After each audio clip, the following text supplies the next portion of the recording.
First unit जो है हमारा हो गया है पूरा। ठीक है, फर्स्ट यूनिट में हमने क्या क्या अब तक पढ़ा, एक बार फिर रिव्यू कर लेते हैं 2 मिनट के अंदर कि हमने अभी तक फर्स्ट यूनिट में क्या क्या पढ़ा। तो फर्स्ट यूनिट के अंदर हमने जो स्टार्ट किया था फर्स्ट टॉपिक, वो था हमारा क्लासिकल इनएडिक्वेसी।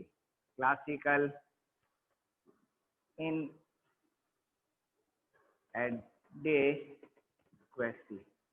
और classical inadequacy means classical theory fail हो गई। और इसको हमने किस ढंग से समझा था? इसको हमने समझा था ब्लैक बॉडी रेडिएशन से। और ब्लैक बॉडी रेडिएशन के अंदर हमने फिर बाद 3 और लिए थे। कौन कौन से? हमने यहाँ पे रदरफोर्ड जो था, रदरफोर्ड नहीं सॉरी, रेले जीन्स, रदरफोर्ड गलत लिख दिया, रेले जीन्स,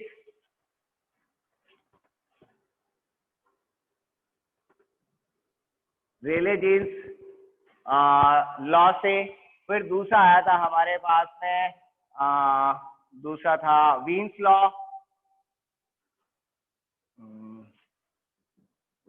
लॉ, और तीसरा आया था फिर हमारा प्लांक्स लॉ। इसको हमने काम में लिया। ब्लैक बॉडी रेडिएशन से हमको मालूम चला कि क्लासिकल थ्योरी फेल हो जाती है। दूसरा हमने जो किया था वो किया था हमने कॉम्पटन इफेक्ट।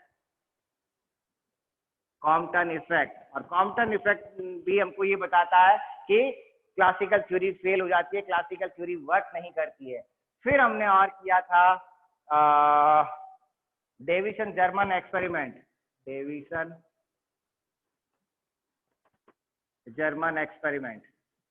और ये एक्सपेरिमेंट भी हमको क्या बताता है कि क्लासिकल थ्योरी फेल हो जाती है। देन फिर हमारे पास में हम थोड़ा सा इससे आगे आए और हमारा आया फिर पाउली, फिर आया हमारे पास में डी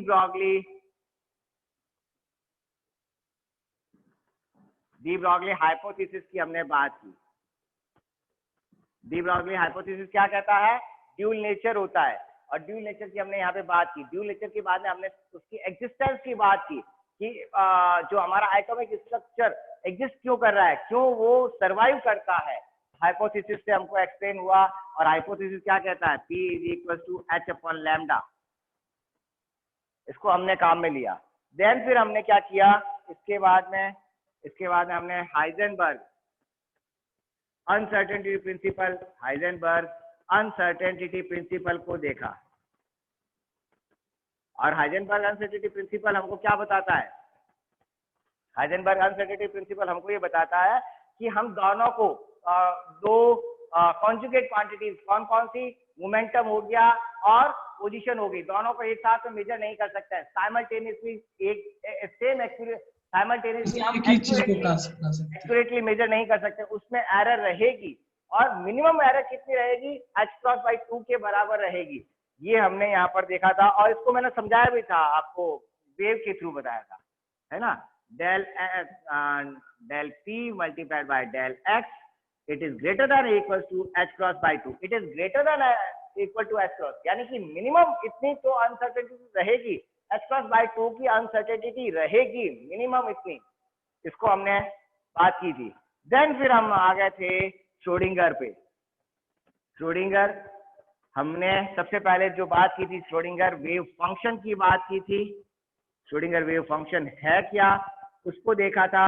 फिर श्रोडिंगर वेव इक्वेशन हमने देखी थी, और उस वेव इक्वेशन को हमने फिर वन डायमेंशनल में फिर हमने 2 केसेस किए थे, टाइम डिपेंडेंट और टाइम इंडिपेंडेंट। टाइम इंडिपेंडेंट भी कह सकते हैं, और इसको स्टेशनरी स्टेट भी कह सकते हैं, जो टाइम पर डिपेंड नहीं करेंगे, stationary system. Schrodinger wave equation की बात की थी। फिर हमने बात की जो ये वेव फंक्शन है साई की बाउंड्री कंडीशंस और साई का फिजिकल मीनिंग क्या है, उसकी हमने बात की। Physical meaning of Sai and boundary conditions, उसके ऊपर कौन कौन सी बाउंड्री कंडीशन हैं उनकी हमने बात की थी। देन ये करने के बाद में फिर हम आए थे particle in one dimensional potential well में इसकी बात की। 1 डायमेंशनल के बाद में हमने इसको एक्सचेंज किया 3 डायमेंशनल पोटेंशियल वेल के लिए, और 3 डायमेंशनल जब पोटेंशियल वेल किया तो हमको एक नई चीज और मिल गई। यहाँ पर 1 डायमेंशनल पोटेंशियल वेल में जब हमने बात की थी तो हमको यहाँ पे नई चीज क्या मिली कि जीरो एनर्जी, ग्राउंड स्टेट की एनर्जी जीरो नहीं होती है, ग्राउंड स्टेट की एनर्जी जीरो नहीं होती है, it is certain amount.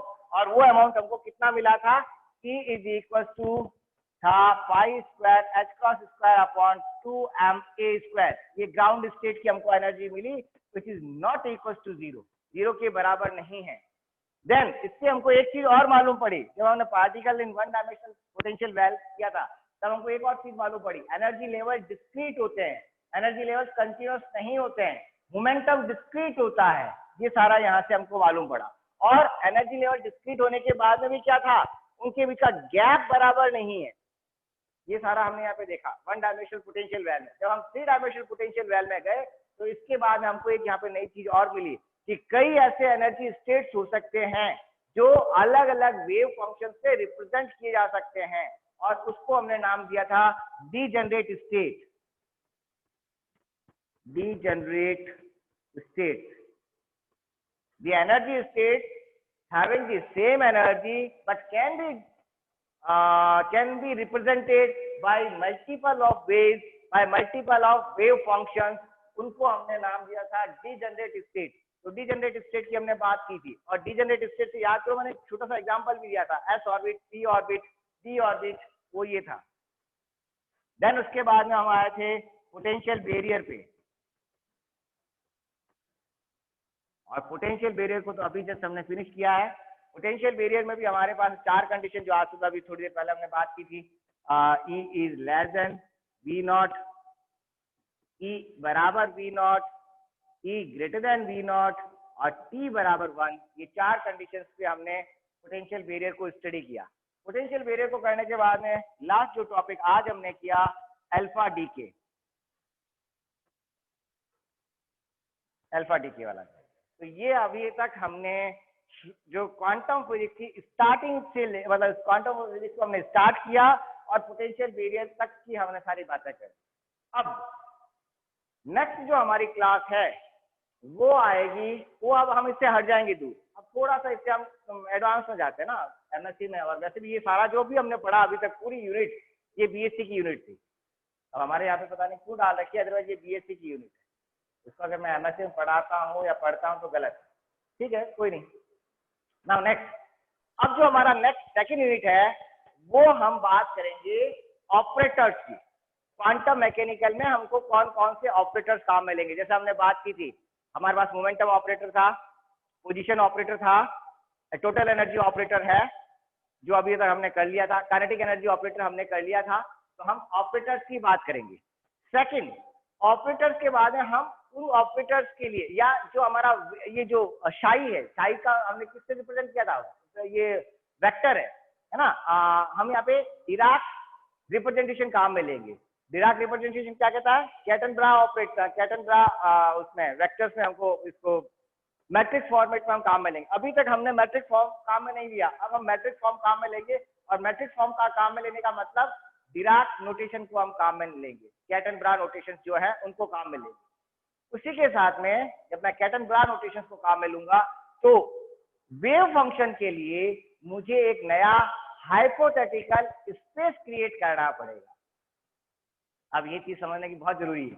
Like हमारे पास में अभी तक हम क्या मानते हैं, एक्स वाई जेड एक्सेस, और हम इससे किसी भी लाइक ये पेन है, इस पेन के कोऑर्डिनेट निकाल सकता हूँ। मैं यहाँ पे खड़ा हूँ तो मेरे हिसाब से X axis, Y axis, Z axis, और तीनों से मैंने इसके कोऑर्डिनेट निकाल दिए। इसी तरह से मोमेंटम को हम डिवाइड करते हैं, P X, P Y, P Z, है ना। काइनेटिक एनर्जी को E X, E Y, E Z divide कर देते हैं। अब मैं बात कर रहा हूँ एक नए स्पेस की जो n डायमेंशनल है। यहाँ पे अभी तक हम बात कर रहे थे 3 dimensional space, P X, P Y, P Z, X Y Z, है ना। इसी तरह से अब मेरे पास में n डायमेंशनल स्पेस की बात करेंगे, दैट इज हिल्बर्ट स्पेस। उसमें भी वही है, मतलब जो एक्सेस है वो एक दूसरे के नॉर्मल है 90 डिग्री। जैसे हमारा X Y Z axes 90 degree है, कोई भी दो एक्सेस एक दूसरे के ऊपर 90 डिग्री होती है। तो उसी तरह से हिल्बर्ट स्पेस की बात करेंगे। और हिल्बर्ट स्पेस की बात करने के बाद में हम जो हमारा ये है, यस, क्या कहते हैं इसको, क्या है ये, हाइजेनबर्ग अनसर्टेनिटी प्रिंसिपल, ये इसकी least value h cross by 2 के बराबर होगी। क्यों होगी h क्रॉस बाई 2 के बराबर? ये 1 क्यों नहीं है, या h क्रॉस ही क्यों नहीं है, 2h क्रॉस क्यों नहीं है, h क्रॉस बाई 2 क्यों है? इसका प्रूफ ऐसा क्यों होगा, नेक्स्ट हमारा जो यूनिट है उसमें करेंगे। नेक्स्ट यूनिट थोड़ा सा मतलब एक टफ रहेगा, इससे अलग डायरेक्शन में जाएंगे हम, और मैथमेटिक्स उसमें ज्यादा रहेगी।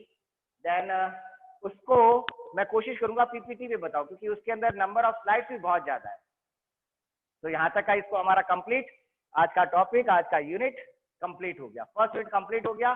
फर्स्ट यूनिट के जो असाइनमेंट है मैंने आप लोगों को इस पे ये जो हमारा वाइज ऐप है, वाइज ऐप पे मैंने आप लोगों को दे दिए हैं। तो आप लोगों के पास में नेक्स्ट जो अभी कमिंग ट्यूसडे आ रहा है, कमिंग वेडनेसडे तक आपको असाइनमेंट कॉपी में करके उसकी फोटो खींच के है ना पीडीएफ बनाकर अपलोड करना है इस वाइज ऐप में ही। उससे आपको नंबर मिलेंगे, इंटरनल मार्क्स मिलेंगे आपके। क्लियर? अब आप डाउट हो, क्वेश्चन हो, पूछ सकते हो। कब तक जमा करना है सर ये असाइनमेंट? बुधवार सुबह 9 बजे तक। बुधवार इसी वीक में सर? हाँ मतलब अब जो आने वाला है बुधवार? हाँ अभी आने वाला बुधवार, आने वाला बुधवार मतलब करीब मेरे हिसाब से 30-31 नहीं, आने वाला बुधवार जो आ रहा है वो 30 तारीख को आ रहा है। आज हो गई है आपके पास 25 तारीख, 5 दिन है। Yes sir. तो ये हमारा फर्स्ट यूनिट कंप्लीट। कोई डाउट हो तो पूछ लो। नहीं अभी नहीं है सर। अभी कोई डाउट नहीं है? इतना सारा करवा दिया है ना, कुछ मालूम ही नहीं पड़ा इतनी जल्दी। यस सर, पूरा यूनिट खत्म हो गया। चलो ठीक है। नेक्स्ट यूनिट जो है उसके अंदर हमारे टॉपिक ऑपरेटर, हिल्बर्ट स्पेस, और मतलब अच्छा टॉपिक है, थोड़ा सा वो एक अलग डायरेक्शन में जा रहा है, ये बात सही है, बट हम कर लेंगे। Yes sir. ठीक है भाई, ओके। Thank you sir.